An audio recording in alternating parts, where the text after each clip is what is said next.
मन में हमारा बैठती को नहीं बात जो परमात्मा हमें बताना चाहते हैं।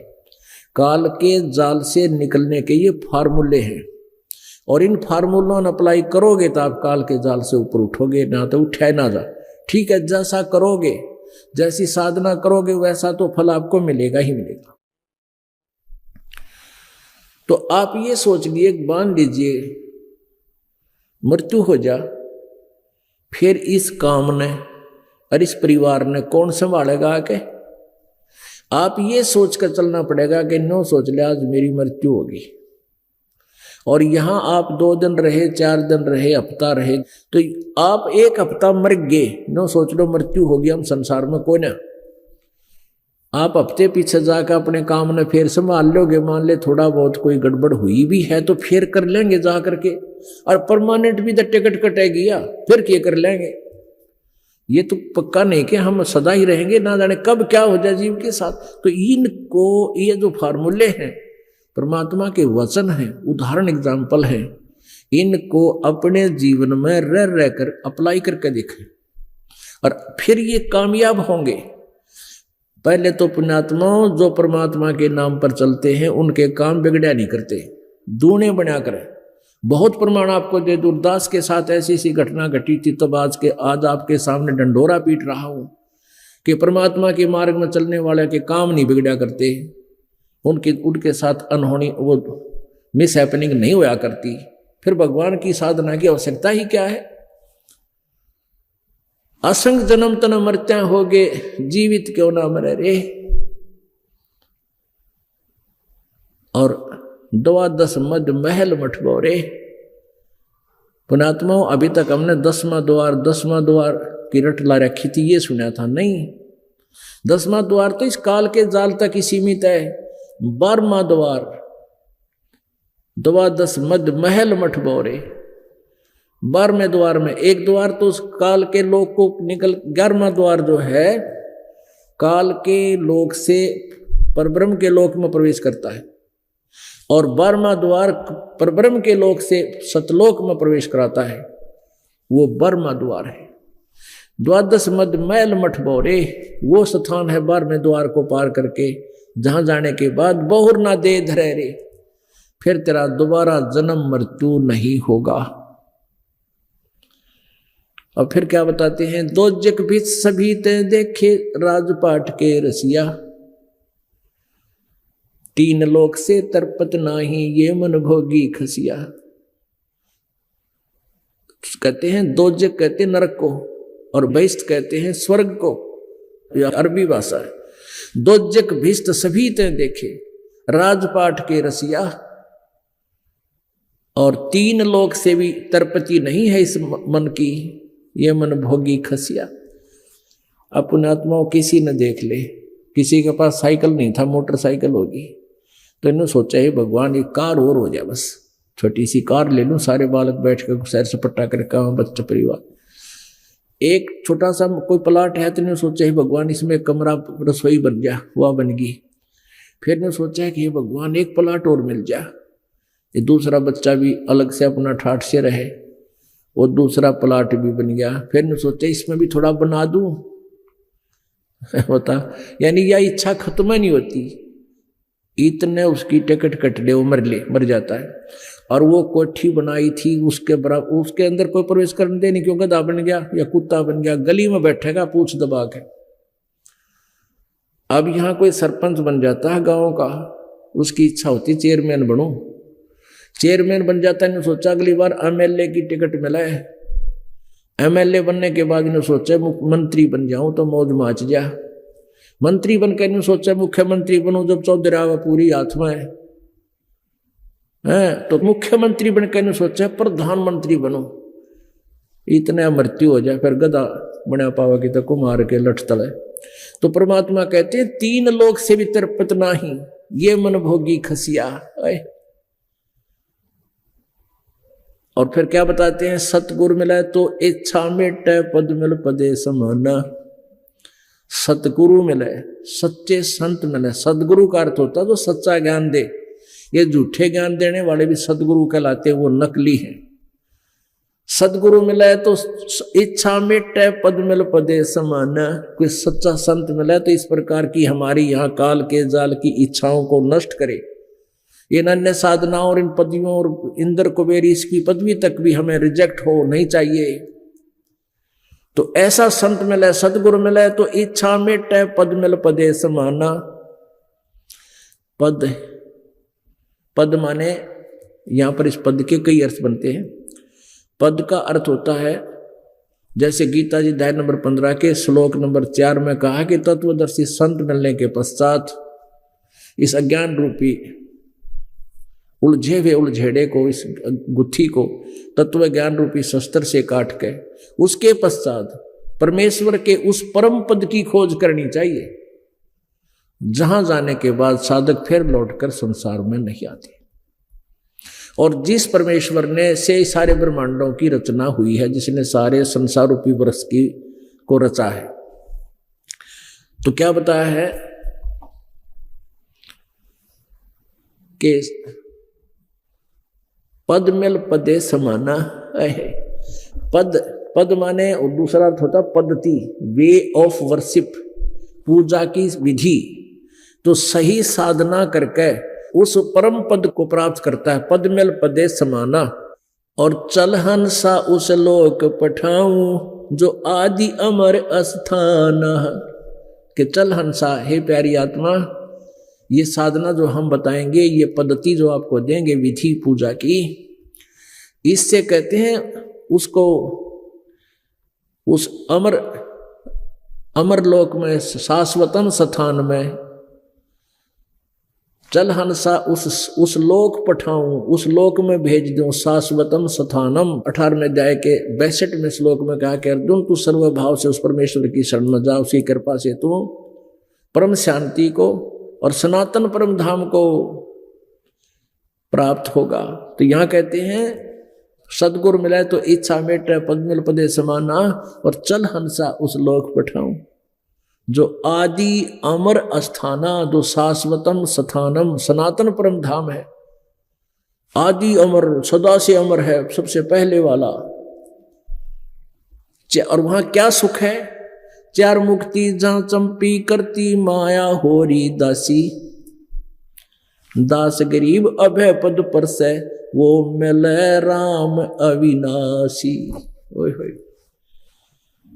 वहां पर इतना सुख है। चार मुक्ति जहां चंपी करती, यहाँ की 4 सिद्धियां हैं।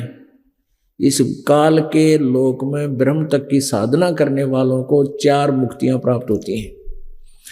कोई किसी मुक्ति की साधना कर रहा है, कोई किसी की, कोई किसी, और वो भी मुक्ति भी, वो सुख, वो चौथी मुक्ति प्राप्त प्राणी भी मृत्यु को प्राप्त होता है। उसका भी पुण्य क्षीण होने के बाद वहां से वो छीन लिया जाता है सुख।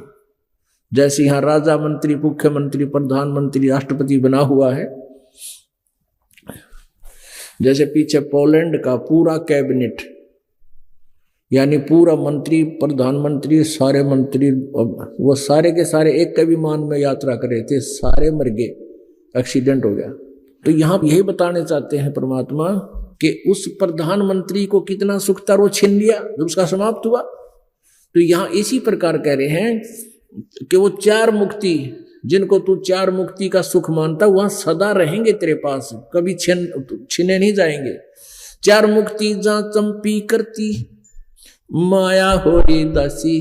दास गरीब अभय पद पर से वो मिले राम अविनाशी। वो सुख होगा वहां सतलोक में।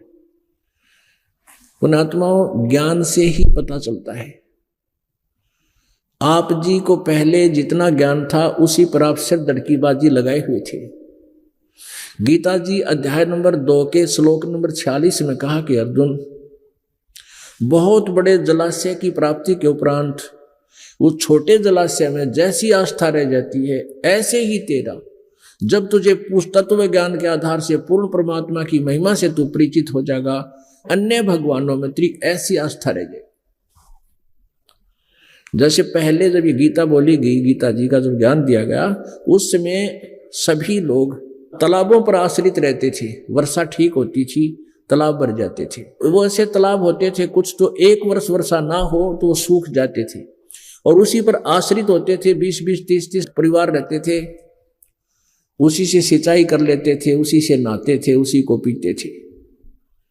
तो ये बता रहे हैं कि उस ऐसी स्थिति वाले तालाब का जिसको पता है कि इसकी औकात, इसकी अक्षमता थोड़ी है, वर्षा ना हो तो सूख जाएगा और आश्रित परिवार भी नष्ट हो जाएंगे, जल के अभाव से मृत्यु को प्राप्त हो जाएंगे।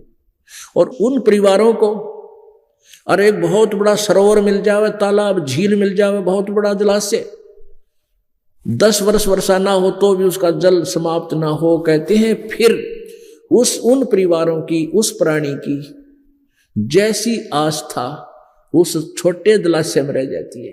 वो उसने बुरा नहीं लगता, लेकिन वो काम चलाऊ सरकार है और वहां उसको पर्याप्त मात्रा में जल है और वो कभी दुखी नहीं होगा, तो तुरंत उसको त्याग कर वो वहां पहुंच जाता है। भले ही वो जल भी अच्छा है लेकिन वो सफिशिएंट नहीं है। तो ऐसे ही हम जो साधना जिन भगवानों की पूजाएं करते थे, भले ही ये अच्छे भगवान थे लेकिन ये मोक्षदायक नहीं थे, अविनाशी नहीं थे। अब हमने अविनाशी परमात्मा में लगे तो कौन पीछे रहेगा। समझा है तो सिर दर पाओ, बहुर नीरे ऐसा दाओ। बोलो सतगुरुदेव। परम पिता परमात्मा पूर्ण ब्रह्म सारी सृष्टि के रचनहार कबीर परमेश्वर जी की असीम कृपा से आप जी को ये सत्संग प्राप्त हुआ।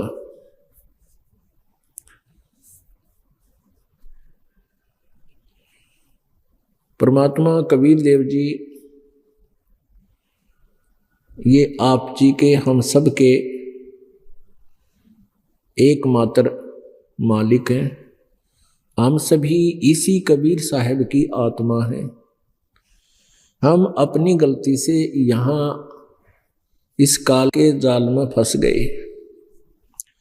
अब इससे निकलने का तरीका हमारे पास नहीं था। काल के जाल में ही जो भी साधनाएं हम करते थे वो काल के जाल में फंसे रहने की ही थी, क्योंकि ये काल भगवान ये नहीं चाहता कि किसी प्राणी को, किसी जीवात्मा को पूर्ण परमात्मा की जानकारी हो। इसको मालूम है कि जब इस हंस आत्मा को अपने निज ठिकाने का ज्ञान हो जाएगा फिर ये यहां नहीं रहेगी। इसलिए इसने मूल ज्ञान को, जैसा कि परमात्मा ने 5 वेद दिए थे इसको, इसने इन वेदों का वो हिस्सा जिसमें पूर्ण परमात्मा की यथार्थ जानकारी और उसमें पूजा की विधि लिखी थी, वो हिस्सा छुपा दिया, नष्ट कर दिया और शेष वेद दे दिए, ये 4 वेद। इन 4 वेदों में महिमा तो पूर्ण परमात्मा की है, लेकिन उसके पाने की विधि इन 4 वेदों में नहीं है। इन 4 वेदों में ब्रह्म तक की साधना का ही उल्लेख है, जिस कारण से सभी ऋषि महर्षि महान आत्माएं जो परमात्मा को चाहती थी उसको पाने की चेष्टा की, उन्होंने वेदों के आधार से साधनाएं की। श्रीमद् भगवत गीता जी का ज्ञान भी इसी ब्रह्म ने दिया और 4 वेदों का ज्ञान भी इसी काल ब्रह्म ने दिया। श्री कृष्ण जी में प्रवेश करके श्रीमद् भगवत गीता जी का ज्ञान इस काल भगवान ने दिया। इसने गीता जी अध्याय नंबर 11 के श्लोक नंबर 47 और 48 में कहा है कि अर्जुन ये मेरा वास्तविक रूप है, ये काल रूप, 1000 भुजाओं वाला, 1000 हाथों वाला, 1000 पैरों वाला बढ़ा हुआ ये काल हूं और ये मेरा यथार्थ रूप है, ये मेरा स्वरूप है वास्तविक। और इसकी प्राप्ति, इसके दर्शन अब वर्तमान में मैंने तुझे दिए हैं। इससे पहले किसी ने नहीं देखा और न ही आगे कोई देख सकेगा। न वेदों में वर्णित विधि से, न जप से, न तप से, न किसी क्रियाओं से भी मेरे इस वास्तविक काल रूप के कोई दर्शन नहीं कर सकता। ये मेरा स्वरूप है। इससे सिद्ध है कि वेदों में वर्णित विधि से परमात्मा प्राप्ति नहीं है, उससे अन्य लाभ है। जैसे गीता जी अध्याय नंबर 8 के श्लोक नंबर 13 में गीता ज्ञान दाता ने कहा है कि ओम इति एकाक्षरम ब्रह्म व्यवहारन माम अनुसमरन ये प्रयाति तजम देहम स याति परमाम गतिम। मेरा एक ओम नाम है, मुझ ब्रह्म का केवल एक अक्षर ओम है, और उच्चारण करके सिमरण करता हुआ जो शरीर छोड़कर जाता है, शरीर छोड़कर जाते समय यानी अंतिम श्वास तक जो इसका जाप करता है वो मेरे वाली गति को प्राप्त करता है। ब्रह्म साधना ओम नाम के जाप से क्या प्राप्ति होती है? ब्रह्मलोक की प्राप्ति होती है। श्रीमद् देवी भागवत में 7वें स्कंद में गीता प्रेस गोरखपुर से प्रकाशित प्रश्न नंबर 562 और 63 पर देवी खुद कह रही है हिमालय राजा से कि राजन मेरी भी साधना त्याग दीजिए, सब साधनाएं छोड़कर केवल यदि मोक्ष प्राप्ति करनी है ओम नाम का जाप जप है, ये आत्मा और सब पूजाएं, सब साधनाएं, सब बातों को त्याग दे, उससे वो ब्रह्म प्राप्ति होगी, ब्रह्म को प्राप्त कर लेगा। और वो ब्रह्मलोक में रहता है, ऊपर दिव्य आकाश रूपी ब्रह्मलोक में रहता है। तो इससे सिद्ध हुआ कि ओम नाम के जाप से ब्रह्म की प्राप्ति मीन ब्रह्मलोक में पहुंच जाता है ये प्राणी, बाकी उसके दर्शन नहीं होते। ब्रह्मलोक में पहुंच जाता है ये प्राणी, और ब्रह्मलोक में गए हुए प्राणी भी फिर पुनर्वर्ती में है, उनका पुनर्जन्म मृत्यु सदा बना रहता है। तो इससे सिद्ध हुआ कि गीता ज्ञान दाता कहता है कि मेरा ये स्वरूप है, मेरी प्राप्ति न किसी जप से, न तप से, न किसी क्रिया से, वेदों में वर्णित विधि से भी, यज्ञ आदि से भी मेरी प्राप्ति नहीं हो सकती। इससे सिद्ध है कि वेदों में वर्णित विधि से प्रभु प्राप्ति नहीं है, अन्य उपलब्धियां हो जाती हैं, सिद्धियां आ जाती हैं, स्वर्ग महास्वर्ग प्राप्त हो जाता है, जिसको ब्रह्मलोक कहते हैं, महास्वर्ग को। ये देखिएगा श्रीमद् भगवत गीता, गीता प्रेस गोरखपुर से प्रकाशित है। जयदयाल गोविंद का इसके अनुवादक हैं। अध्याय नंबर 11 का ये देखिएगा, गीता अध्याय नंबर 11 का श्लोक नंबर 32।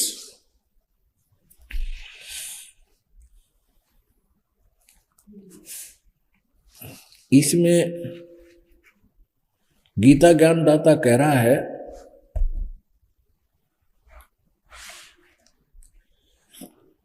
कि लोकों का नाश करने वाला बड़ा हुआ महाकाल हूं, इस समय इन लोकों को नष्ट करने के लिए प्रकट हुआ हूं। जो प्रतिपक्ष की सेना में स्थित योद्धा लोग हैं,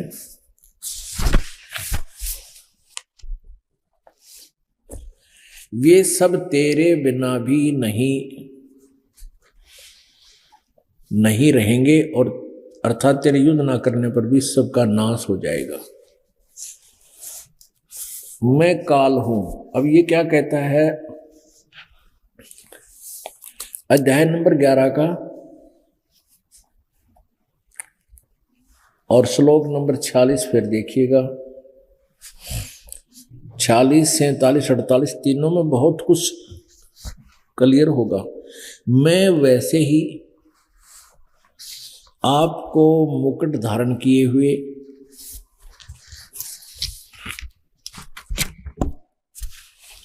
गदा और चक्र हाथ में लिए हुए देखना चाहता हूं।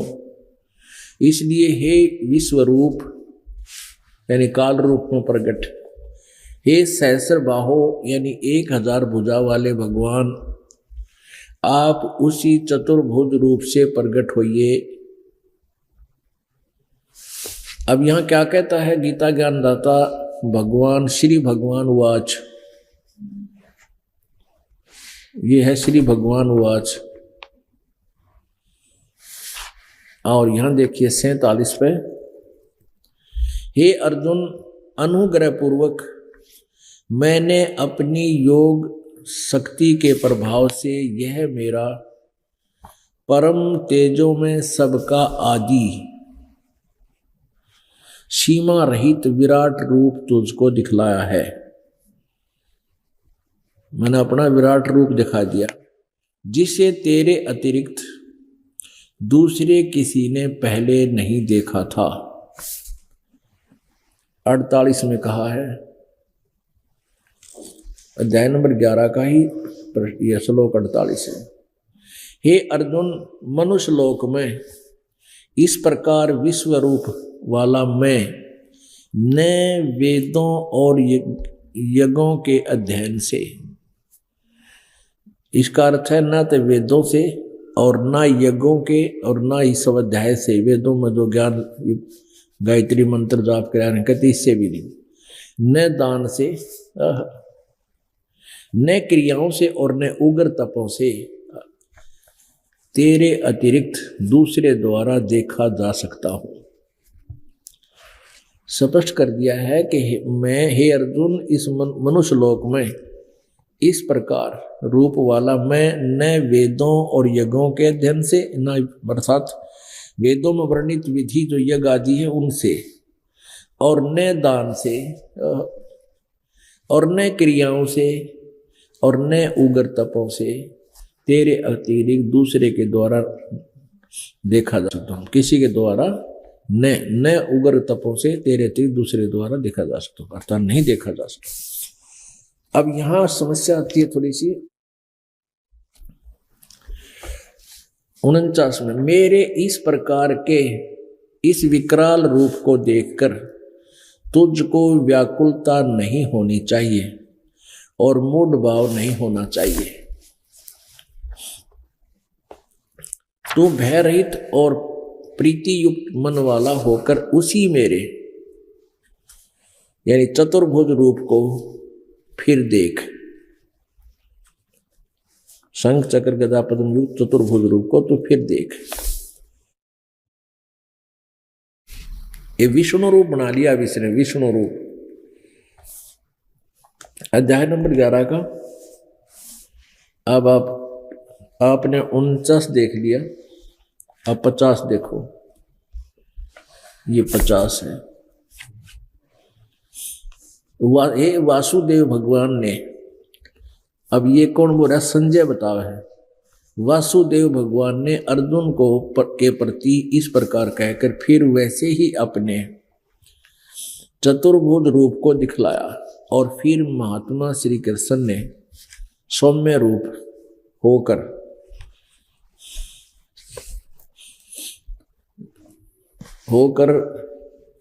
इस भयभीत अर्जुन को धीरज दिया। अर्जुन उवाच, हे जनार्दन, आपके इस अति शांत स्वरूप मनुष्य रूप को, ये 4 भुजा वाले को देखकर मैं अब स्थिर चित्त हो गया हूं, विष्णु रूप में आ गया। फिर यू अपनी स्वाभाविक स्थिति को प्राप्त हो गया। पहले डर गया था, घी बंद रही थी इसकी 52 में। मेरा जो चतुर्भुज तू, अब ये श्री भगवान वाच काल बोलता है, मेरा जो चतुर्भुज रूप तुमने देखा है वह सुदर्शनम यानी सुदर्शन है, अर्थात इसके दर्शन बड़े दुर्लभ है।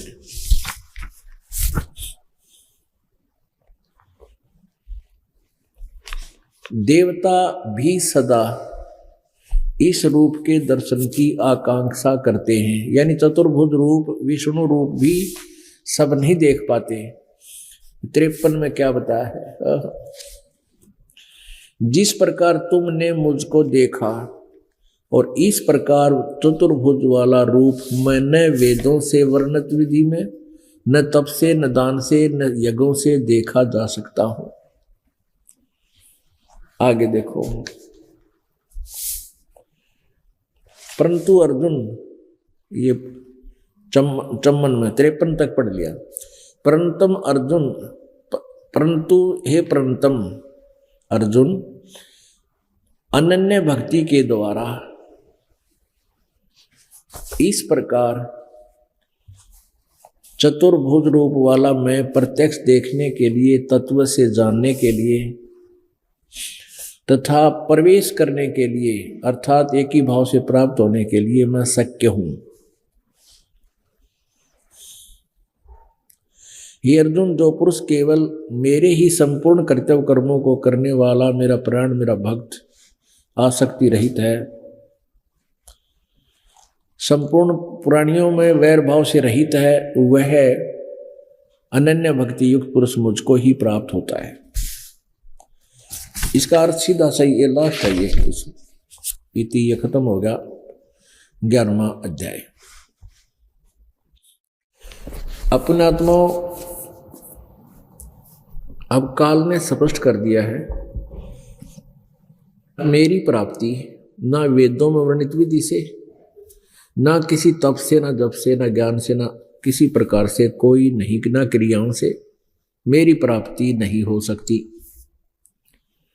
इसलिए इन ऋषि महर्षियों ने बहुत हठ योग भी किए, साधनाएं भी की, वेदों में वर्णित विधि से ओम नाम का जाप करके हजारों वर्षों तक भी लगे रहे, परमात्मा प्राप्ति नहीं हुई। अंत में इन्होंने अपनी ही थ्योरी बना दी, सिद्धांत बना दिया कि परमात्मा निराकार है। अब इस काल भगवान ने एक ऐसा जाल फैला दिया कि सभी पूरे विश्व में, चाहे किसी भी मजहब धर्म के अनुयायियों से पूछ लीजिए, वो कहेगा गॉड इज फॉर्मलेस, परमात्मा निराकार है। और सारे सदग्रंथ बता रहे हैं परमात्मा साकार है, सशरीर है, मनुष्य के सदृश है, उसका नाम कबीर है, कबीर देव, कबीर साहब, अल्लाहू अकबर, उसी को कहते हैं। पुण्यात्मा परमेश्वर कबीर देव जी ने स्वयं ही यहां आकर के ये ज्ञान सुलझाया और समझाया कि तुम काल के जाल में फंसे पड़े हो, परमात्मा की भक्ति के बिना तुम्हारा जीवन व्यर्थ है। क्या बताया करते थे प्रभु? मानुष जन्म पाया कर नहीं रट हरि नाम, जैसे कुआ जल बिना फिर बनवाया क्या काम। कबीर हरि की भक्ति करो, तज माया के चोजे, बार बार ना पाइयो ये मनुष्य जन्म की मौजे। मानुष जन्म दुर्लभ है ये मिले न बारंबार, जैसे तरवर से पत्ता टूट गिरे वो बहोर न लगता डार। कबीर संत मिलन को जाइयो, तज माया अभिमान, जो जो कदम आगे रखे ओहे यज्ञ समान। नाम रटत कन्या भली, साकट भलो न पूत, जैसे छेरी के गल में गलथना, जिसमें दूध ना मूत। राम रटत कोढ़ी भलो, चू चू पड़े जो चाम, ये सुंदर शरीर किस काम का, जा मुख नाही नाम। राम रटत दारिद्र भलो, टूटी घर की छान, ये सुंदर महल किस काम के, जा भक्ति नहीं भगवान।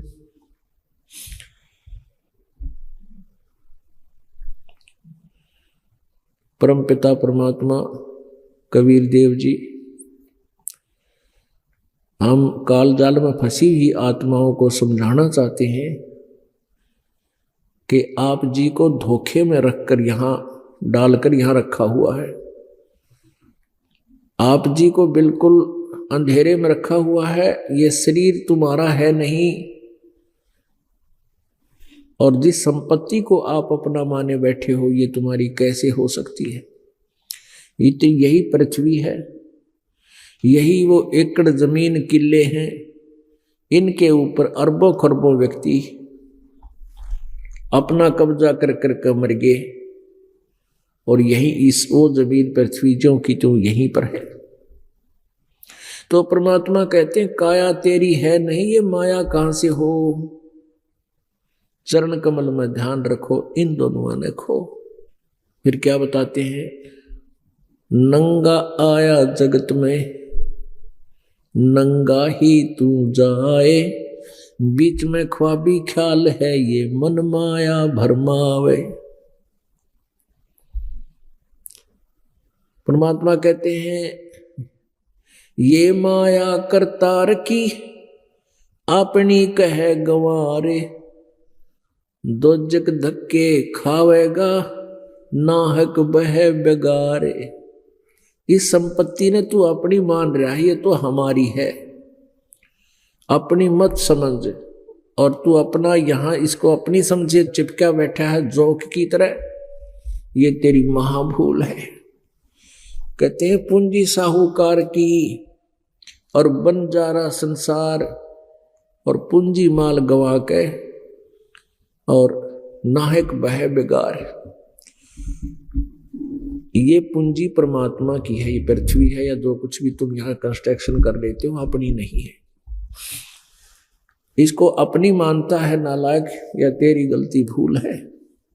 इसका उद्देश्य क्या है कि हमने इससे अपना पेट गुजारा निर्वाह करके जो परमात्मा ने हमारे भाग्य में यहाँ लिख कर भेज रखी है, ये पृथ्वी इतनी तू रख, ये एक तेरा अस्थाई जुगाड़मेंट है, एक अस्थाई जुगाड़ है।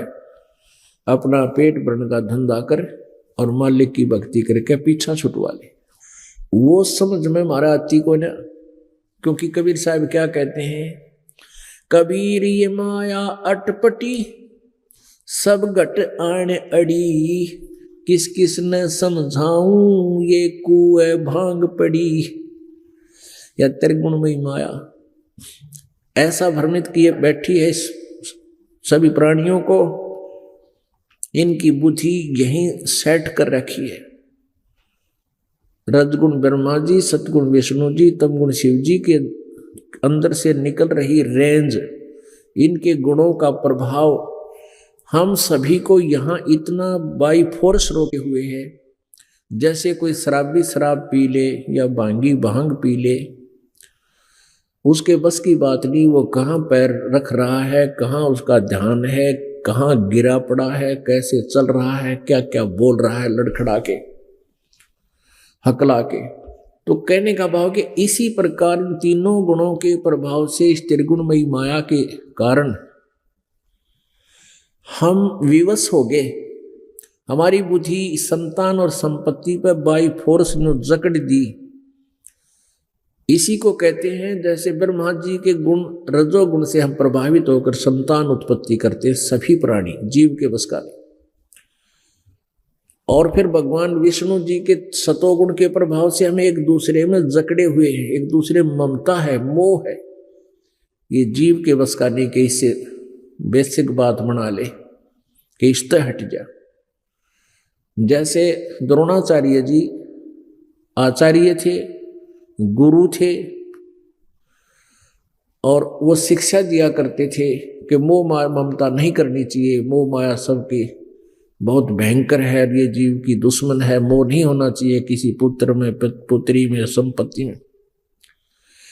और महाभारत के युद्ध में जब यूं कहा, युधिष्ठिर ने ये झूठ बोल दिया था कि अश्वत्थामा हिते, अश्वत्थामा द्रोणाचार्य जी के पुत्र थे, जब उसने ये शब्द सुने कि युधिष्ठिर अगर कह देगा मेरा बेटा मर गया मैं मान लूंगा, क्योंकि अगले दिन द्रोणाचार्य ने युद्ध करना था और द्रोणाचार्य एक नंबर के बहुत बड़े धनुषधारी थे। श्री कृष्ण को पता था कि द्रोणाचार्य पांडवों की तकरीबन सेना ने खत्म कर देगा, इसलिए श्री कृष्ण ने यह चाल चली थी, यानी श्री कृष्ण में काल था, वो काल चाल चल रहा था कि युधिष्ठिर जाकर झूठ बोल दे तू कि अश्वत्थामा मर गया।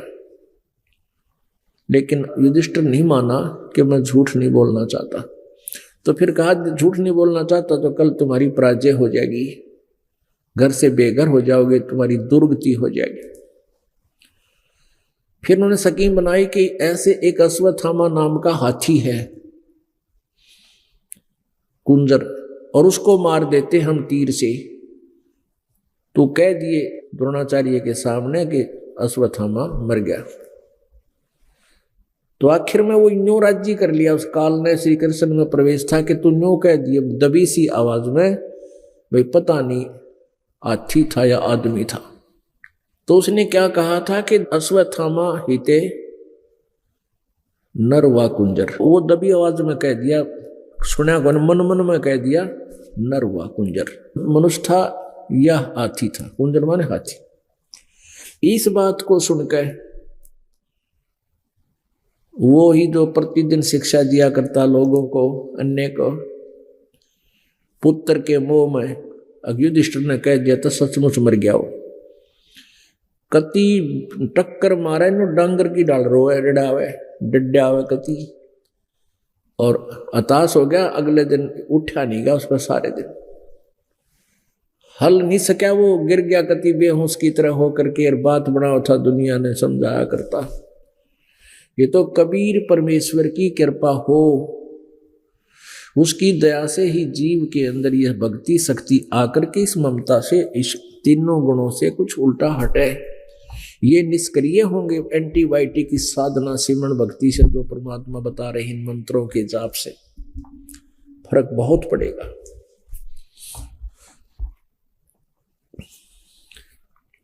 और तीसरा गुण जो है क्रोध है।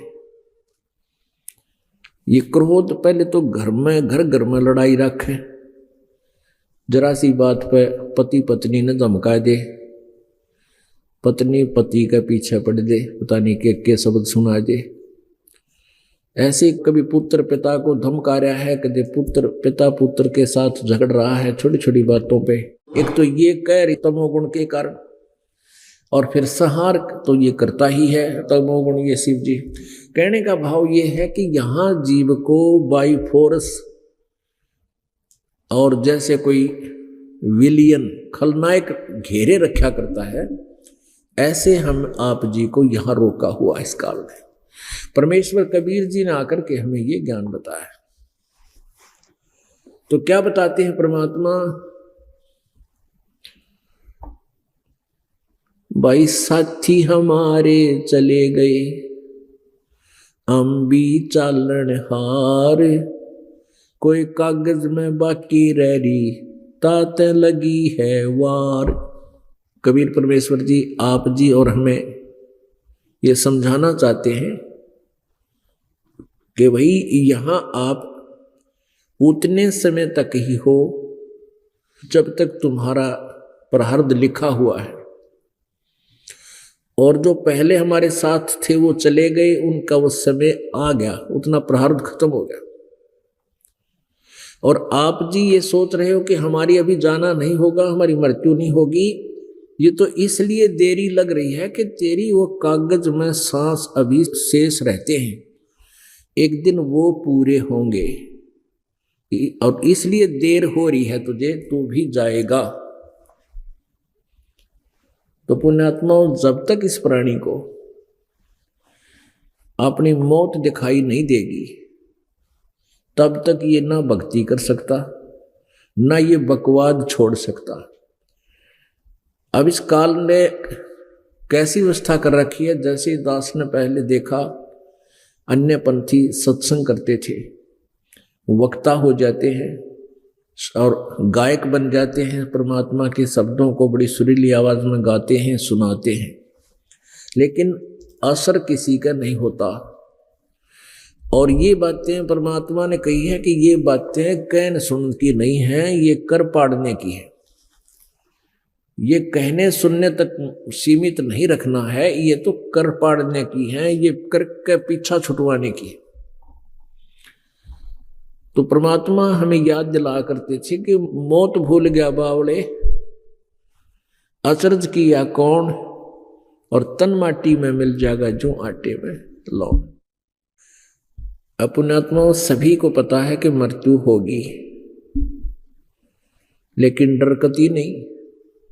औरों को हम मरते देखते हैं, अपने नंबर की चिंता नहीं। एक समय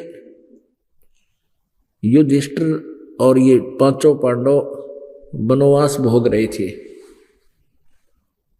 एक बार उनको प्यास लगी, जल पीने के लिए जल की खोज में पहले छोटा जाता था, सब ये नियम है, सबसे छोटा भाई गया, फिर दूसरा गया।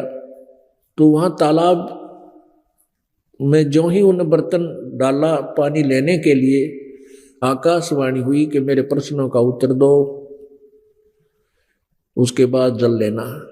लेकिन सहदेव ने जब सबसे पहले गया, उसने नहीं परवाह की कि भाई भूखे प्यासे मर रहे हैं, बहुत ज्यादा प्यास लगी है, इसके प्रश्न के उत्तर दूंगा, इतने जल पिला के आता हूं। जो ही उसने जल लेने की चेष्टा की, मृत्यु होगी। इंतजार करके दूसरा गया, नकुल गया। उसने भी सोचा ये भाई तो प्यास से मर गया है, बाकी भी मरने वाले हैं, उनके लिए जल्दी जल ले चलता हूं। आकाशवाणी हुई कि मेरे प्रश्न का उत्तर दो, बाद में जल लेना। उसने भी परवाह नहीं की, वो भी मर गया। फिर भीम गया, भीम के साथ भी ऐसा ही हुआ। अर्जुन गया, अर्जुन के साथ भी ऐसा हुआ। फिर युधिष्ठिर स्वयं गया।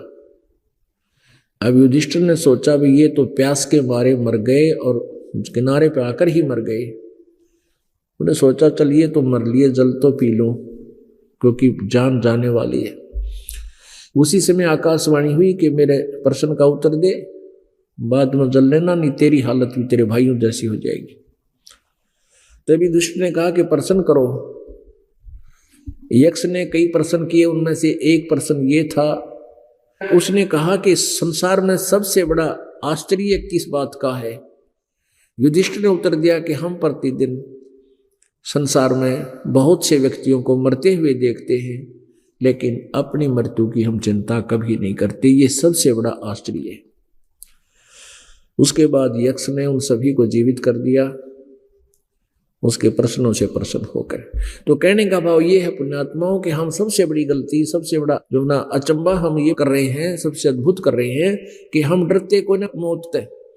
दूसरे को हम, जैसे कोई मृत्यु हो जाती है निकट संबंधी की, हम उसका अंतिम संस्कार भी करते हैं जैसे भी रीति जिसकी है।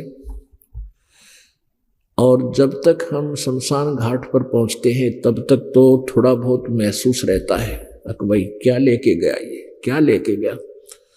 और जो ही वहां से वापस आते हैं उसी समय सब एज इट इज जैसे थे। लेकिन इस तत्व ज्ञान से हमें यह मौत भूली नहीं जा सकती। हमें इसका पता लग गया कि ये डेफिनेट होगी, लेकिन इस डर से हम बुराई भी नहीं करते और भगवान से डर कर चलते हैं, परमात्मा को याद करते हैं। ये सबसे बड़ा फार्मूला बताया परमात्मा ने कि जब तक हम इस मृत्यु से नहीं डरेंगे तो हम भगवान की भक्ति भी नहीं कर सकते और ना ही बुराई छोड़ सकते। जो 2 नंबर का काम करते हैं, किसी से रिश्वत लेते हैं, किसी को लूटते हैं, ठगते हैं या और कुछ करते हैं, तो ये हम बीड़ी शराब मांस तंबाकू का प्रयोग करते हैं और चोरी जारी करते हैं, ये हम तब तक नहीं छोड़ सकते जब तक हमें ये याद नहीं होगा कि मृत्यु ना जाने कब हो जाए। हम एस्टीमेट, अंदाजा सा लगा रहे हैं, अप्रोक्सीमेशन कर रहे हैं कि शायद 80-90 वर्ष 100 वर्ष तक तो जीवित रहा कर। पहले तो 70 साल पाछे जो शरीर जीवन जोगा रहे को ना, कोई एक आधा भगवान को अच्छी कोई ठीक संस्कार से हो, वो बेशक बचा रहे। और उसके बाद जितना भी समय है आपकी दुर्गति का है, चाहे जीवन 100 वर्ष भी रह जियो। तो कहने का भाव ये है कि हमने इतना लंबा एस्टिमेट अप्रोक्सीमेशन नहीं करना चाहिए, चलन की तैयारी करें। उसके लिए हमने भगवान की भक्ति जो भी क्रिया बता रखी है दिन रात करें अपनी। साथी हमारे चले गए हम भी चालन हारे, कोई कागज में बाकी रह रही ताते लगी है वार। फिर क्या बताते हैं, बेटा जाया खुशी हुई भाई बहुत बजाए थाल, ये तो आना जाना लगा हुआ है जो कीड़ी का नाले। परमात्मा कहते हैं कि जैसे पुत्र होता है तो राजा लोग तो बैंड बाजे बजा के खुशी प्रकट किया करते, पूरे शहर में गाने गुणे गा के मिठाई बांटा करते। गरीब आदमी ने वही रीस कर ली, पुत्र होने के उपलक्ष्य में थाली पीटा करें, थाली पर टन टन। तो आसपास के व्यक्तियों को पता लग जाता है कि उनकी पुत्र वधू का बालक होने वाला था, बच्चा होने वाला था, थाली बजी है तो पुत्र हो गया।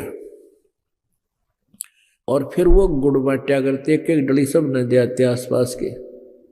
तो परमात्मा कहते हैं इस काल के लोक में तुम क्या पे खुशी मनाते हो, बेटा जाया खुशी हुई और खूब बजाए थाल, ये तो आना जाना लगा हुआ जो कीड़ी का नाल। बेटा हो गया, युवा हुआ, शादी की तैयारी हुई, विवाह के लिए बारात जा रही थी, रास्ते में एक्सीडेंट हो गया। और पहले दिन शाम ने नाचे थे, गाँव थे, डीजे ले रहे थे, पंगा पा रहे थे, निराज उद्मस्तार रखा था। और सुबह वो लड़का भी मर गया जिसका ब्याह था, 5-7 और साथ में मर गए।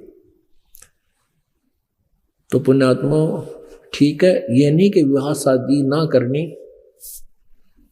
या दैनिक क्रियाएं कति छोड़ दे।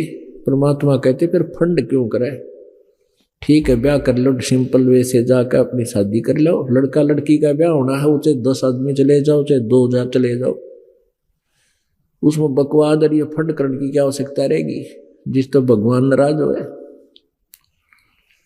तो कहने का भाव ये है पुण्यात्मा, हम साधु संत भक्त बनकर और फिर हम ड्रामाबाजी करते हैं, नाचना गाना करते, फिर हमने भगवान का ज्ञान कति नहीं,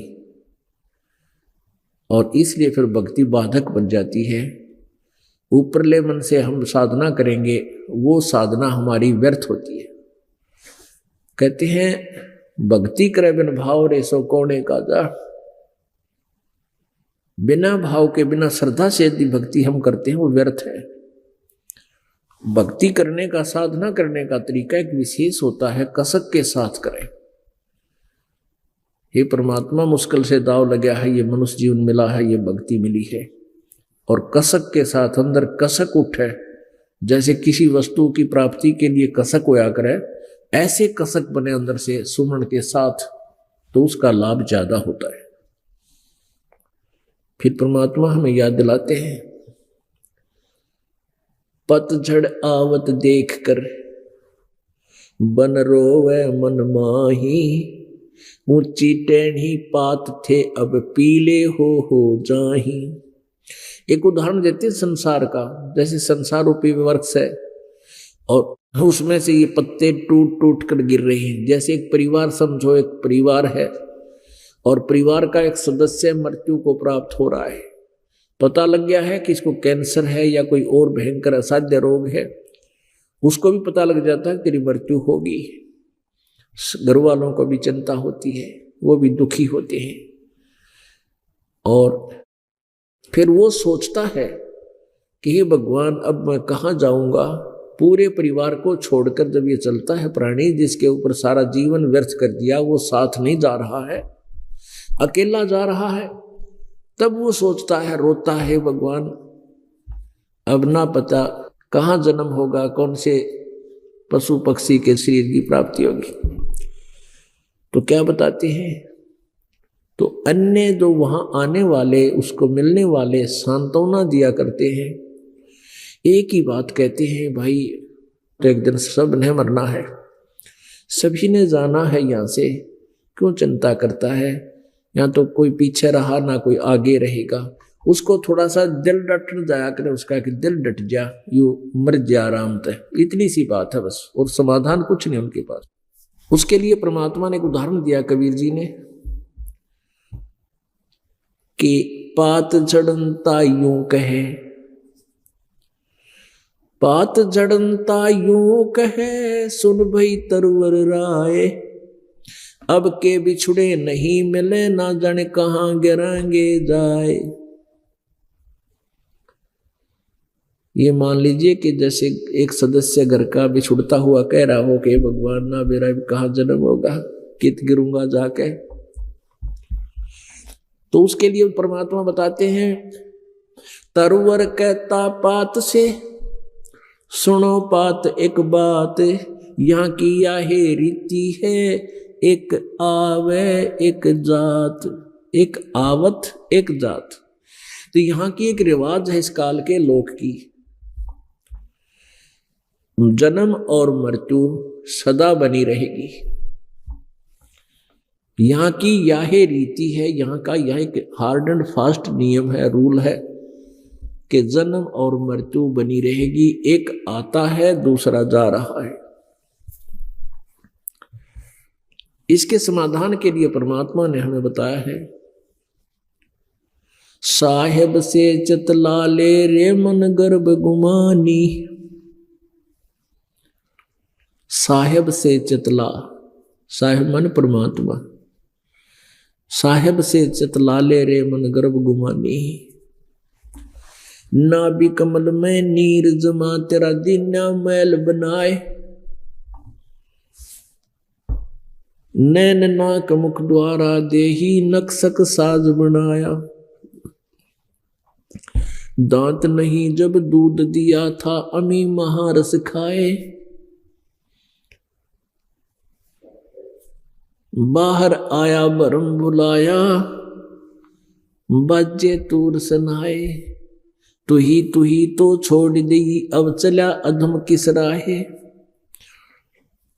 फिर क्या बताते हैं, भाई 12 वर्ष खेलते बीते, फिर लीना ब्याह कराए, तरुणी नारी से घर बारी, चाल्या मूल गवाए, रातों सोवे जन्म जगोवे, धुंधी खेत कमावे, और काले काग गए घर अपने, बैठे श्वेत बुगाए, फिर पीछे तू पशुआ कीजे दीजे बैल बनाए, चार पहर जंगल में डोले तेरा तो ना पेट भराए, सिर पे सींग दिए मन बोर, एक दूमत मच्छर उड़ावे, और कांधे जुआ जोते कुआ, फिर जो काबूस खावे,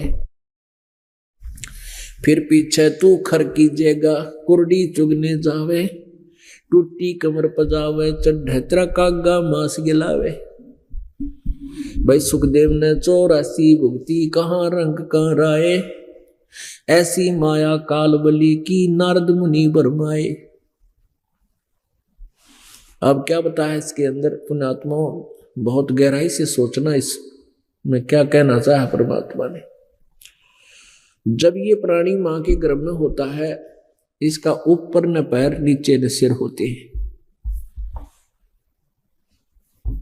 और ये इसको ऐसी पीड़ाएं होती हैं अंदर जैसे कोई मच्छर काट रहे हो, और फिर ये ऐसे मचलता है, ऐसे मचलता है, और मचले अगर वो घूमे नहीं तो मां को पीड़ा होती है, उसकी जान न हो जाए, जब बालक गुम हो जाए, बच्चा गुम हो गया घूम नहीं रहा है, तो मां को ऐसी परेशानियां पैदा हो जाती है। और वो घूमता क्यों है? क्योंकि उसको पीड़ा होती है। पीड़ा होने से जैसे मच्छर काट जाता है तो उस मच्छर के स्थान पर हाथ पैर मारकर ही हम हाथ से खुरच के उस शांत करते हैं उसके उस दर्द को, पीड़ा को जो थोड़ी सी। ऐसे ही वो उसके मच्छर से लड़ते हैं अंदर शरीर में, इतना परेशान रहता है। फिर ऐसे घूमता है तो माँ के अंदर पेट के साथ उसकी घर्षण होती है, जिससे उसको कुछ राहत मिलती है। अब वो कोई शौक में नहीं घूमता और कोई बैरिंग नीला रखे उसके वो अप्पा घूमा है, या कोई बिजली नहीं फिट कर रखी, विवश है वो घूमने के लिए। और ना घूमा तो माँ को समस्या। तो पुण्यात्मा तब ये क्या कहता है, परमात्मा मुझे इस नरक से निकाल दो, हे प्रभु मैं कभी नहीं भूलूंगा आपको, सारा जीवन आपको याद करूंगा। अपने दैनिक कार्य को करते करते भी परमात्मा तुझे नहीं भूलूंगा, क्योंकि माँ के गर्भ में इसको सब बातें याद रहती है।